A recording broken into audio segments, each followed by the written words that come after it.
Greetings and God bless. Welcome to another episode of Pastor Mike, Dynamic Voices for a Diverse Church, powered by The Witness, a Black Christian collective. I am your host, Tyler Burns. You can follow me on Twitter and Instagram at BurnsClan. Please follow at your own risk.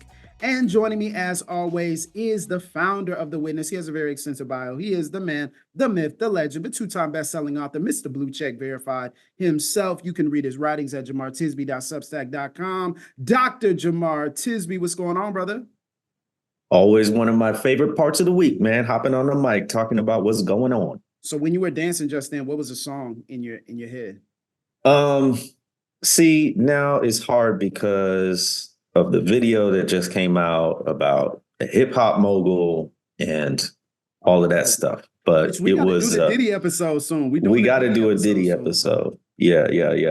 But it was Victory. Yeah, it's the Biggie part that I like. The Biggie. Of course. Man, you know, it's interesting, man. We do so much work in this space and we have so many interesting conversations with people who have strong feelings about the work that we have given our lives to.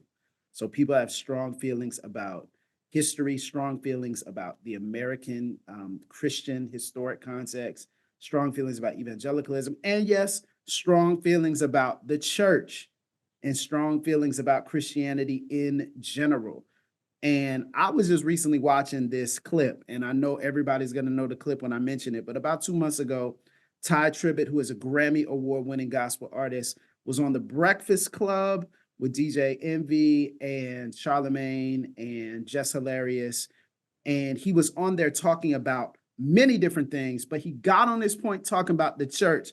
And Tribbett said, and this was what's so funny to me, I still laugh every time I listen to this clip because of how he said it. He said the church is whack. He said the institution of the church is whack.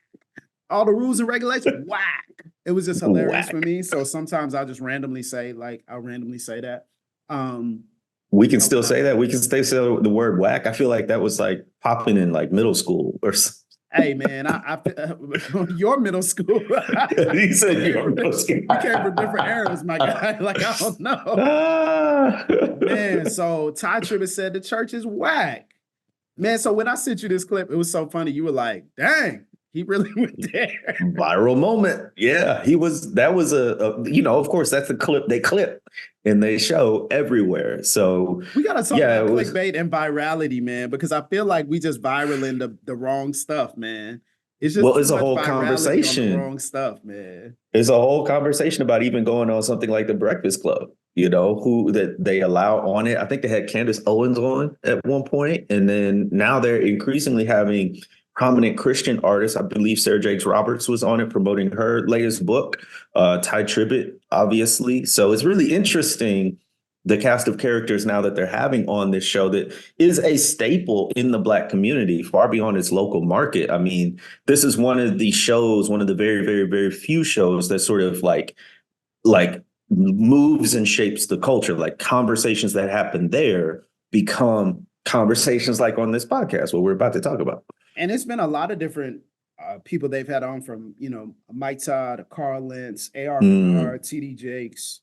I think Creflo Dollar's been on the podcast before. So many different Christians, which kind of leads me to this side note. What's a show or a podcast or a group that you would go and talk to that would maybe surprise people? Is there one that you'd be like, I don't know, like, I might have to pull up on them and talk to them and really. I think I have been on CBN before, Christian Broadcasting Network. Bro. I grew up on CBN, man.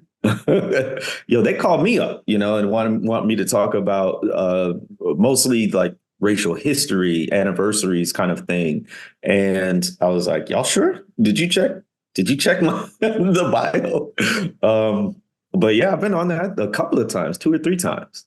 What about you? So I have been on TBN once, but the local affiliate of TBN. So I've been on that once or twice. But I would say I would definitely have, like, old school Praise the Lord. Like, I definitely would have gone on there for sure. That was a moment. You had to be there for that, man. So, but when Tribbett said the church is whack and said it in front of people who, based upon the conversation, aren't full-time committed members to the institutional church, it shook people up. There were so many people that had strong feelings about it, people that said, yeah, you talking truth. And then some other people, especially some of his gospel artist peers and pastors, that said, man, what you doing? Like, no, that's not true. The church isn't whack. That's gonna lead people away from the church.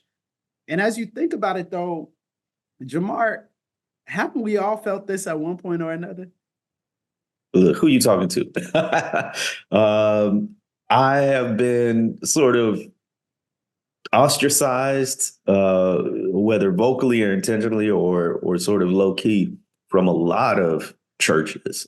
My whole denomination. I was under care in the Presbyterian Church in America, PCA, which means you are basically an way to becoming an ordained pastor in this denomination. And I remember very explicitly, I've talked about it before on this show, talking to the head of the credentials committee, who basically said, I took myself out of the process. I was in grad school at the time, and he basically confirmed that, and because there were a cadre of super ultra fundamentalist conservative pastors who, if I had sat for ordination where they question you in front of the whole, regional body, they had a whole list of gotcha questions to prove I was woke, communist, leftist, liberal, rejected the Westminster Confession, all that stuff.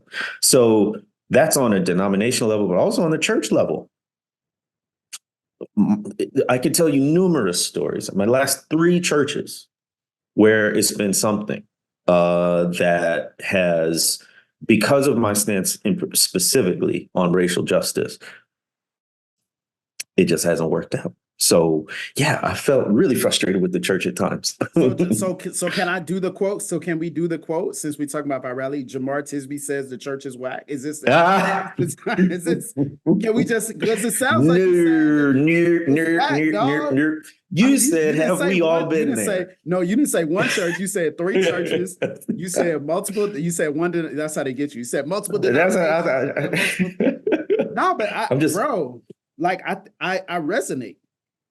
Well, I mean, you were a full-time church guy. So, bro, I remember when I was 17, and I think I've told this story on the podcast before, but I was 17 and parents were pastors. And I remember I had just received a call to ministry. I just preached my trial sermon, so, this year marks 20 years I've been preaching. So I was just getting ready to preach, that trial sermon, did it. It went very well.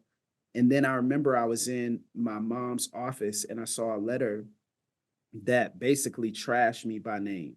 So it was a letter of, it was just kind of sitting out. And it was a letter, of like 3-4 page letter. And people were just, talking about how they were tired of hearing my parents, say positive things about me. They were tired of hearing my dad, brag about me positively and things like that. They're like, he's not that special. We're tired of hearing it. And it was anonymously signed by some of the elders of the church. And I remember when I told my parents about it and I brought it to them, I literally said, I hate this church. And I think if I'm not mistaken, I said, I hate the church, not this church. I think I said the church, which kind of gets into kind of a little bit of the tension, right? Which is there's the local body of believers that you go to on a weekly basis, or you're a part of, or you're a member of. And then there's this broader institution of church. And I think a lot of us are struggling with the tension between what we experience locally and what we think universally, what we 100%. experience personally, and then what we've seen throughout the mass of the region or the city or the country, and even our big or what we've heard, right? Or what we've heard, right? And even our big terms, right? We say the Black church, the American church, the white evangelical church, the Black evangelical church. What does that even mean in context with what we're saying and what we mean and what we're... So when I heard Ty Tribbett say this, it caught me off guard, and I wasn't offended as much as I was like, I feel like he might want to have that one back to actually clarify a little bit more of what he was intending. Yeah, so I don't know if he personally thought that, because he said whack like 3 different times in a row. So it wasn't like one sentence, it's whack. Bro, I'm telling you, And I be saying that randomly just throughout this. because it wasn't just what he said, the way he said it. One of the ways that I distinguish between, sort of church lowercase c, church capital C, is by saying congregation or local congregation. And I think a lot of people, when they say the church is whack, they mean my experience of a local congregation was painful and I'm done with y'all, or I'm sick of it, or I'm still hurt, right? And to your point, it's really important that in these sort of these conversations that are critical of either the church universal or the local congregation, that we get specific. I was in conversation at a lunch the other day with a high school teacher. I don't know if he teaches religion or if he just gets into these conversations. It was a Christian school, I'm pretty sure. But he encounters a lot of teenagers who are like, I don't like church. I'm never going to church. Christians are hypocrites. And when he peels back the layer and asks those follow-up questions, you see just how non-specific their critiques are. So it's like, well, what do you mean you don't like church? Have you been? Well, no, I don't go to church. I mean, I haven't been a member. Well, then what, like who or what happened? Well, I heard, did it happen to you? Well, no, I read or I heard or I saw this article or this TikTok. It can be that distant and that impersonal and that non-specific and ambiguous. So it is critical, especially if you're like Ty Tribbett, who's already got a huge platform, and on the Breakfast Club, which is another huge platform, that you get particular about this stuff. Now, the one thing I will say in his defense that I think was really helpful to talk about specificity is Ty did speak, he was speaking specifically about a certain type of approach to church. So before the quote, there was a question about all these kind of this era of people who just wanted to be pastors, just so they could be pastors. So we're not talking about they were called to it, but Ty Tribbett talks about it from the context of they just treat it like it's a profession. Like you could be a manager at Publix, or you could just, go be a teacher or whatever. You just feel like it's just something you're supposed to do rather than it's something you're called to, you give your life to. And so what he was talking about was this tension of some people are in the pulpit, some people are pastors, and the only reason is because it's glamorous, because they can make more money, they could have a more flexible schedule, they could kind of feel as though they have power, they could utilize kind of pseudo spiritual gifts without necessarily having to commit themselves to it fully. And so he said in that context that institution and that approach to church is whack, right? And that approach to church and the way in which many people have used it is actually an illegitimate approach to church, which made me think, yeah, I probably actually would agree with you on that. Here's the thing, though. I think it's fascinating because there's two dangers on either side of this pendulum. The first pendulum danger is we get into something that's called impression management. So it's a big thing that whenever someone says something negative about a church, a group, it can even go down to your family, your community, your city. You feel the need to come to the defense of the broader group to protect the impression that people have, the reputation people have of said entity. And in this particular case, protect the reputation of the church. And so you can't say anything negative about the church. And I think a lot of pastors have even narrowed it down now to where they're saying, oh, the church didn't hurt you, the people hurt you. Like the church didn't hurt you, is a couple of people hurt you. Now you say you have church hurt, and you say it's spiritual abuse, but the reality is it was just a couple of people. So that's, I think, one extreme. And then the other extreme is we can start to build this idea of faith in Jesus that says we can have Jesus without any connection, any commitment, any covenant, anything with the local church, which I think ultimately cheapens the thing we say we believe in. So I think there's these two pendulums that we can find ourselves on that I think a lot of us wrestle with, because 2016, 2020, 2014, 2012, all the buzzword years for us as Black Christians, 1968, 1964. I mean, we could look back and say, yo, the church is whack. Like, look at how they acted in context. So this broader body has a deep issue, but yet we still feel committed to Jesus. I think that's where a lot of us are right now. Yeah. I mean, you can go all the way back to the Bible. And as you're talking about these, two poles on this pendulum, I think the scriptural approach is speak the truth in love, but we don't talk about what comes after that. The purpose of it is to build up the body. Yes. So there's this commitment to critiquing the church as a member of the church. And I don't just mean a local congregation, but critiquing as part of the body that loves the body and wants to see it grow and be healthy. So, the one end of the pendulum where you cannot critique the church at all, that's not healthy, because there's legitimate areas of critique, whether it's sexism or racism or abuses of power, narcissism, the list goes on and on. Yeah. On the other hand, I really have, and I think this is where a lot of folks are,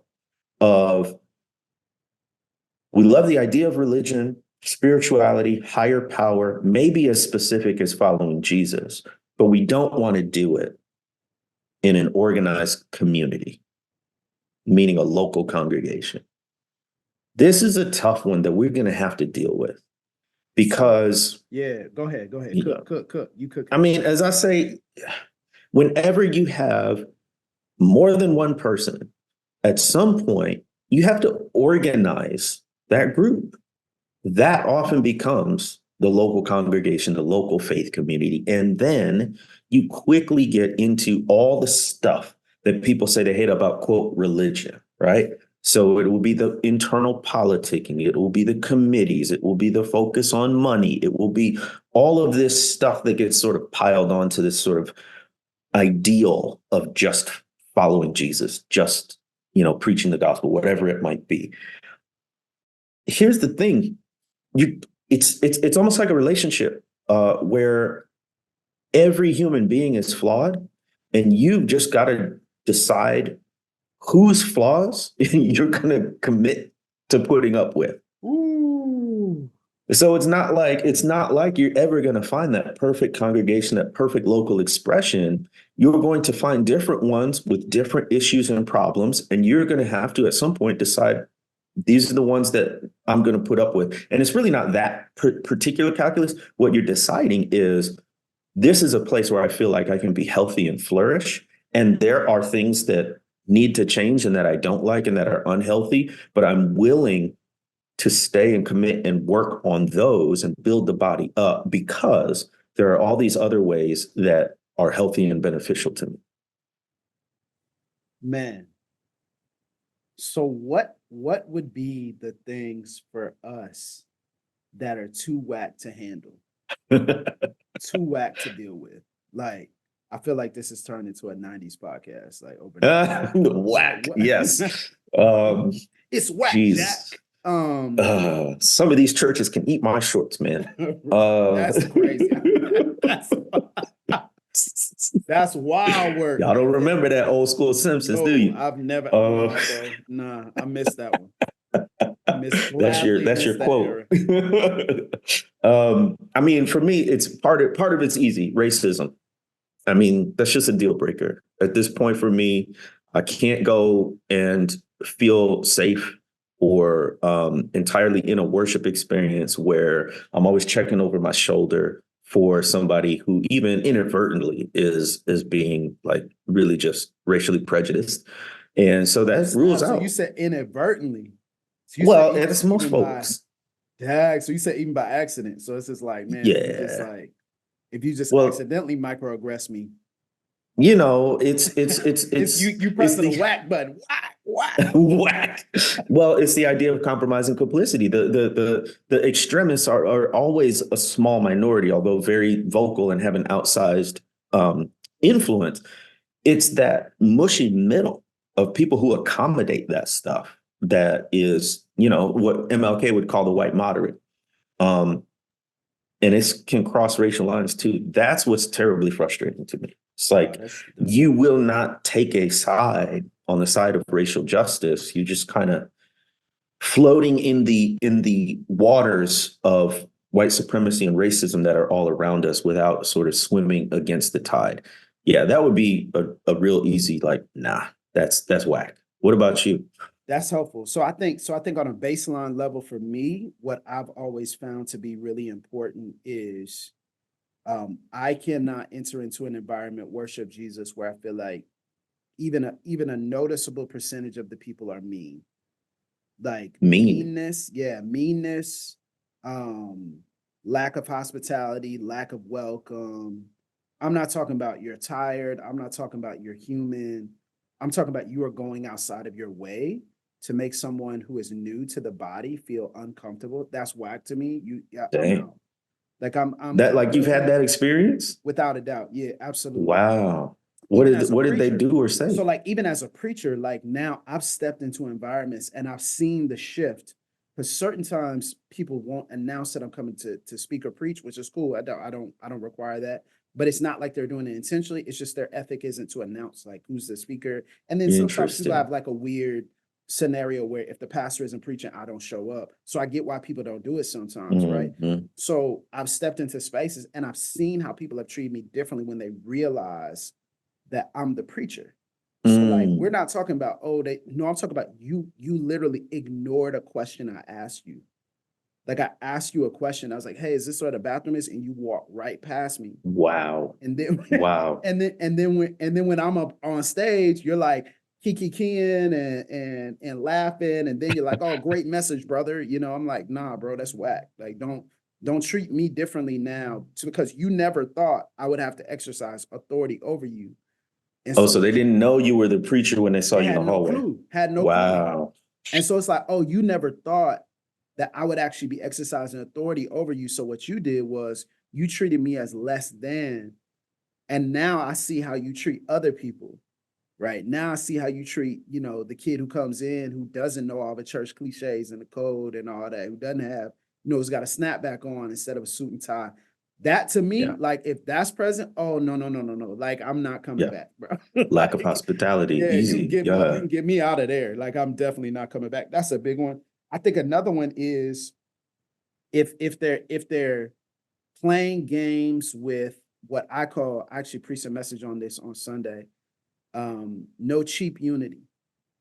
Like if Hmm. they doing the cheap unity stuff, Come not for on. me, man. Like it's not for me. Like the only time you mention it, like so black people are noticeably on your socials, but not noticeably on your stage, not noticeably Ha. on your leadership. Like, Funny yo, how that I'm works. good on that, bro. Like you can miss me with that. I'm fine, because what I see is it's not gonna be you want my face, but you don't want my voice. And so if you want my Yep. face and not my voice, then I'm like, bro, like and I'm not talking about, oh, you got to transition or, oh, you're thinking about hiring people or whatever. No, I'm talking about this is a pattern. So I see this and like, how am I on your church advertisement? I came here one Sunday. Like, how you got me on your thing? Like, Photographer, get him, get him, get yeah, him. I'm a whole pastor. Like, what you mean? Like, I'm not gonna be here next week. What are you doing, bro? Like, so they're Wow. like, and I had this situation happen recently, like literally 2 days ago. I was at an event and I met this random black pastor who was there at the event. And it was like a regular, kind of like a young adults like vibe thing. And so he and I just started talking. We just hit it off because I didn't know he's a pastor. We was playing basketball outside. I was like, yo, what's up? We talking. And then someone just runs up, hey, real quick, take a selfie, guys. And I'm like, huh? Now, in fairness, she knew him, but she ain't know me. So I'm like, should I be taking a selfie? Because what now? What y'all gonna put? Where you gonna put it? What you gonna put that on? It's Where on. the selfie going? Can I get It's a in their paper next trail? reel. Right. And they're like, yo, is that Pastor Tyler? Like, what's going on, bro? Like, I don't know, man. Like Well, those types of I things, that mean, yeah. inauthenticity, I can't get with that because that's not family. And similar to that, I really get, I think it's a red flag. There's a fine line between respect and sycophancy. Talk about this. Toward the pastor. So the Black church especially, real big on respect. So when you say, they didn't announce you coming and things like, I know that's a white church. Because Black Big facts, churches, my guy, big facts. they honor the guests. I recently preached at a pastor's 23rd anniversary, and they were saying I was coming months in advance, basically treating it like a revival kind of week, and I was just there for one sermon. And there was somebody outside, they had put an orange in the parking space, which was right in front of the door. There was a church deacon outside ready to usher me in so that I knew Come on, which door to Ursher. go Come on, to and Ursher. which office to go to. They had a fruit plate laid out. I sat in the pastor's chair in his study. That's the kind of respect that the Black church gives in terms of hospitality, but also in terms of the office of preacher and all that stuff. There's a fine line between that, which I think is just rolling out the red carpet for a guest kind of a thing, and a sycophancy that refuses to even question the pastor, that puts the pastor on a pedestal and not just looking up to him. On that pedestal is a scepter of power. Yeah. That he will not share and doesn't, even the folks around him don't necessarily ask him to share it. And I think that's a really big red flag, because a pastor should really embody humility, knowing that I do have incredible influence as the person up front who speaks. I'm not going to use that influence to just make myself comfortable or consolidate power or push out people who might critique anything I say or do, right? That's a big deal to me, having been in many environments where that respect has been preyed upon and these leaders use it to abuse their power. Yeah, I think, and to that point, I think it's always a no for me if you're gonna use the pulpit to actually like work out petty grievances. So if you address anybody from the pulpit where it's clear you're addressing a situation and you make some side comments and you're going at people, you're doing that, it's a wrap for me, y'all. That's whack. I'm good. I can't trust you. Like I'm Gucci. Like that's I'm pressing the button, man. It's whack for me, man. And I say this as a pastor, man. I think I would make me feel. I've been in those environments and it's made me feel really unsafe. Even in places where I was committed to, and it would make me feel a little unsafe. It's where I say, man, if we have tremendous power as pastors, so if we can just get up and just take free shots at people, and then people can do the 1 + 1 = 2 to figure out who it is. That's a huge like power manipulation that we have to be able to just, kind of throw a grenade out at people and be like, yeah, man, well, so-and-so just, what they do. It's like, bruh. And I say this as a pastor who's had to address stuff in leadership meetings and just be like, hey, so, I do want to address this, but I want to get your thoughts. Like, this is kind of how I'm seeing it. And this is where I feel like we as a team need to land. But then leaving space for people. We had a very prominent situation within our church where somebody was doing something that was not within the church, was not a part of the church, but was outside the church. I felt like was whack, but I went and talked to them. And then I said, hey, this doesn't make any sense to me. So I told the leadership, and then I went and told them. And I say, hey, I just want y'all to be aware of this as a leader. It would be remiss of me not to at least bring this to your attention. But we're trying to toe that line of like, not just like throwing grenades where everybody, Right. man, you on live stream, you on, people listen, they don't know what's going on in your city. They don't know what's going on in your church. Some people came in, they like, yo, I didn't know I was stepping into something. I just need a word from the Lord. And I'm stepping into a whole mess, that I didn't really realize. So I think that honor, I think there should always be, if there's not commensurate honor or equal honor for not just the pastor, but all who serve, right? I get it. Like, I get it. I get why we do it as well. And I think it is appropriate and respectful. But I think also if there's not a consistent line of honor for people who are volunteers and then also people who don't do anything, I think it gets weird, man. So I think those would be. It really does real quickly. Do you think Ty Tribbett's comments, was that an insider conversation like that you have with Christians and church folk versus, you putting our business out there among, not in a secretive sense, we just want to keep it to ourselves, but in a sense of, we know not everybody's at the same starting point with this. We know there's skeptics. We know people have been burned. We know there are people who don't even believe in it. And you putting it out there, the church is whack. Do you think there's something to that? That's a great question. So it is an insider conversation, especially when it comes to our systems, our structures, because most people don't know. I mean, even the stuff we say sometimes on Pastor Mike's going to be inside baseball for people. People are going to be like, "What are you talking about? I just come to church and drop my kids off Mhm. at the kids ministry, and I don't know, what does this mean?" But I think on another level, I think it is always helpful for us to be able to tell people that the things they see that we don't ever address, we see those things too. And we're Mm, committed to addressing those things as well. So it's always been interesting for me that I've had the most productive relationships, conversations with people outside the church who I can actually agree and say, no, I hear what you're saying on that. I think that's yeah, fair. Rather than feeling like exactly. I got to rush to the defense every 5 seconds of the church and say, nah, well, what the pastor meant was this and what the pastor meant was that. It's like, yo, I don't know that pastor. I don't know what you experienced. But if it's happening how you said it's happening, yeah, that would probably be a red flag for me too. And I think even Jesus himself, you think of Matthew 17, where they bring the father brings a young boy who's afflicted to Jesus because he says your disciples can do this. He looks like, man, why? How long I have to be with y'all? Mm, Man, how long do I have to deal with you?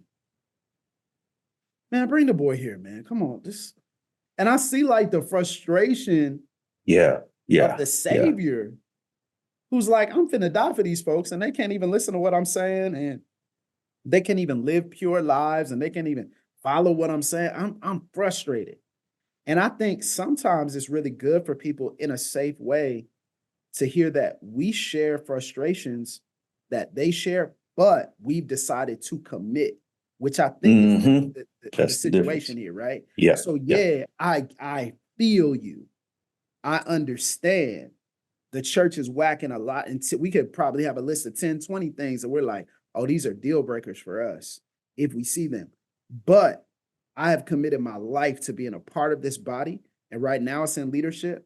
And in hopefully sooner rather than later, it'll be non-leadership where I could just be a church member, right? Like I don't Mm, intend to be a pastor for 50 years and dying in the pulpit and all that.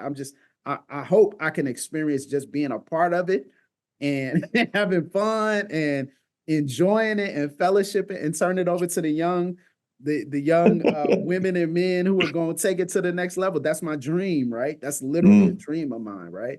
So I actually think it really benefits us to be able to, in a safe way, say, no, there are things that we do that are whack, but we still rocking out. We're gonna actually affect change from the inside out because we believe in this institution, specifically the God of this institution, and what that God has desired for us, that we're gonna stay committed to it. And I think that's a huge witness. It is a massive one. Is that Baldwin quote about why he critiques the United Oh States yeah. because I love my country so much is precisely why. I tell her what's wrong with it. Um, Two things come to mind. One, I think that we're in a distinct time of church hurt and disillusionment. And two, so I don't forget, do we couple that with lament? Yeah. So I think we're in a particular time. I was reading recently in a book where it said 2020 was apocalyptic Mm. in the classic sense of the word. Apocalyptic means a revelation, revealing, a pulling back and showing what's underneath. And I would go back, you could go back to 2010 and the Tea Party. You could go to 2014 and Mike Brown. You could go to 2016 and the election. Past decade and a half have been apocalyptic in the revelatory sense. And especially the past few years with the pandemic and everything, churches can't hide under the radar about what they really believe. Whether it's, do you believe the science about a vaccine? Do you believe that the racial justice uprisings, they're just rioters, destroying the country? All of that stuff has come to light for a lot of churches. So I think we are in a distinctive time of people seeing their local congregation or denomination or fellowship for what it really is. And a lot of folks have been disappointed. A lot of folks have felt betrayed. So I want to leave space for that and say that this ain't the regular that we're dealing with when we talk about the church is whack in some cases. There have been some really painful ruptures around white Christian nationalism or other things, right? And at the same time, I deeply, deeply believe in righteous anger. I believe that when you violate the image of God in people, especially in and through the church, God is not pleased. At the same time, you were mentioning, Jesus' response to the disciples not being able to heal it. Another response that Jesus had was weeping over Jerusalem, and longing to gather her like a hen gathers her chicks. Yes. And I wonder if, along with our righteous anger, legitimate righteous anger at the church, do we also have lament? I feel like that is an empathetic response to an institution or body that you really invested in its health. So if you're just angry, it feels like a distancing. If you're sad, if you're weeping, if you grieve over it, that's an embracing. That's an inclusive kind of feeling. Like I'm with you, and it hurts me that we are not better than what we've exhibited. And I think of 2 Corinthians 7. Paul says he writes this letter to the church in Corinth that's acting up, and he was anxious because he didn't want them to get that letter and cut him off. Exactly. Because he corrected them, right? And then he rejoices not because they were grieved, but they were grieved into repentance. So it was this godly grief, which I often talk about. And I wonder if we have a godly grief to go along with our righteous anger that the church is or can be whack. So that's something I preach more to myself than anybody. It's too easy just to be mad and not be invested and sort of turn away and walk away. It's much harder to grieve because it's a body and a people that you care for and want to see the best for.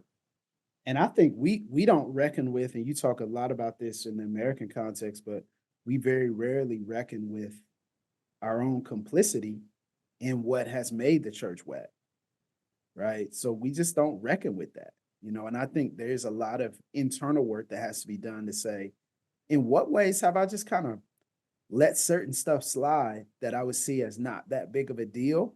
And then now I'm upset about it because the big stuff goes wrong. And it's like, well, I mean, sure, but like a lot of us have been complicit in kind of saying, chill out, don't mess up the vibes.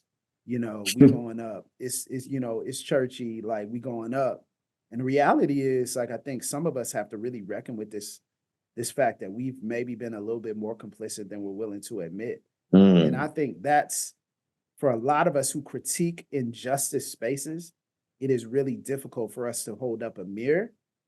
We often hold up a spotlight, but not a mirror. And I think we really need to hold up a mirror to be able to say, actually, we were having this conversation in our inductive Bible study. So every Wednesday we have inductive Bible study, and they were talking about how it's fascinating how Jesus washes Judas's feet. Right. And we were just all talking about, man, he washed Judas's feet, man. Like, I can't believe he washed Judas's feet. He washed Judas's feet. He washed Judas. He's the betrayer. He's the betrayer. And we were kind of like, yeah, but they all abandoned him. Mm-hmm. so it's like, man, I can't believe he washed any of our feet. Yeah. Who was the exemplary apostle, right? I can't believe he did anything for us. I can't believe, and it kind of leads us back to this concept of the lament and the introspection necessary to actually create the healthy environment that we long for. And the challenge, I think, for all of us is we are in present stages of not just being traumatized, but being re-traumatized over and over again by the very people we committed our lives to. And so if there's a time that we need aggressive lament and healing and a commitment to our healing and a commitment to not allowing ourselves to be caught up in the show and the work and the platform and the influence, but really being caught up in the true, authentic reflection of what it means to walk as Jesus followers, and then say, hey, whatever community God leads me to is a community I'm going to commit to. If that's in a house church, if that's in a bigger church, if that's in a multi-ethnic, whatever, like whatever God leads me to, I want to commit myself to, but I also want to do it from a place of healing. And I want to do it from a place of pursuing true wholeness as a follower of Jesus, man. So as we critique, as we're being re-traumatized, we have some tools at least to maintain our healing. Because I think, man, it sounded like Ty was triggered, man. So I could just imagine, I sound like he was triggered. So I was like, man, I could just imagine what he's gone through and what he's had to navigate, and then now navigating again on the back end of all the backlash of everything. But that word about lament is so crucial. When we cry these tears and when we lament for what isn't, we're also creating the space to build what we desire most. So are we agreeing with Ty Tribbett? The church is whack? Whack. No, church is, this is what I said, the church is whack. It's not whack, right? It's not back of the throat whack. Yeah, absolutely. Yeah. Man, I would say to Ty, I feel you. And that's why I'm here trying to make sure it's not anymore. Realizing that we are the church. Yeah. And and I know he's doing the same thing. So, as a pastor now and everything. So I know he's doing the same thing. So, I mean, yeah, there's a lot of things we could probably do better, and there's a lot of things that are whack. But, I think together, if we all have healthy expression of what it means to follow Jesus, I think a lot of that can change. Be the not whackness you wish to see in the church. Man. Get this man off this podcast, bro. Get this man off this Quote podcast. it, clip it, viral it. We actually do need to do a little case study on, this would actually be a fun little pass the mic thing, to do a watch along to one of these interviews, to like parts of the interviews, and actually be like, okay, I like how he or she handled that. I didn't really understand right there. That's the temptation of being in these spaces and just being like, yeah, just agreeing just to agree. That would be really cool. That may be something we do for Patreon. That's like old school Jesus and Mero. Yes. Speaking of which, if you desire to become a part of our Patreon community, you can do so. Patreon.com/pass the mic or /pass the mic. Everybody was just slash. Okay, y'all know what it is. /pass the mic. Just for $1 episode, you can keep this podcast going and support the work that we do, so we can do all these cool ideas that we have. Also, please feel free to subscribe to the podcast if you have not already, on Apple and also on Spotify. Leave us a review, 5 stars only, please. Do not disrespect us, nothing less than 5 stars. And please feel free to go and pre-order Jemar's forthcoming book, The Spirit of Justice. And you can also subscribe. Oh, you can get the first chapter now. So if you on YouTube, and subscribe to us on YouTube as well if you're there. But you can actually scan this QR code, get the first chapter for free right now. Get that first. It's a banger. It's a banger. It's heat. Well, as for Dr. Jemar, Tisby, entire crew over at The Witness and Pass the Mic, I'm Tyler Burns. We will see you on the next Pass the Mic. It's whack. It's whack. It's whack.